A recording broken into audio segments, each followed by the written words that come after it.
अस्सलाम वालेकुम। ਕੀ ਹਾਲ ਹੈ ਦੋਸਤੋ? ਠੀਕ ਹੋ? ਤੇ ਜਨਾਬ ਤੁਹਾਨੂੰ ਸ਼ੌਕ ਕਰਵਾਉਂਦੇ ਆ ਉਸਤਾਦ ਆਸ਼ਿਕ ਹੁਸੈਨ ਤੇ ਸ਼ਾਗਿਰਦ ਸਲੀਮ ਸਿਆਲ ਸਿਆਲਕੋਟ ਰੁਮਾਲ ਜੱਟਾਂ ਛੱਤ ਤੇ ਜਨਾਬ। ਤੇ ਉਹਨਾਂ ਦੇ ਪਰਿੰਦਿਆਂ ਦਾ ਤੁਹਾਨੂੰ ਸ਼ੌਕ ਕਰਵਾਉਂਦੇ ਆ ਤੇ ਬੇਬੀ ਪਿਜਨ ਦਾ ਵੀ।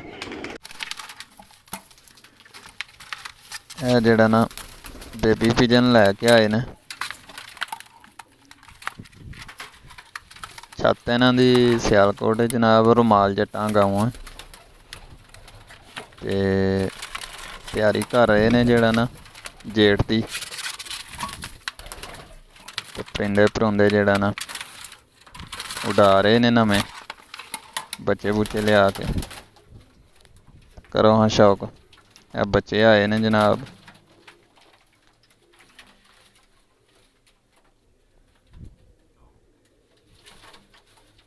ਜ਼ਰਾ ਪਿੰਜਰੇ 'ਚੋਂ ਕੱਢੇ ਤਾਂ ਜ਼ਰਾ ਇੰਝ ਝੁਮਾ ਮਾਰੀਆਂ।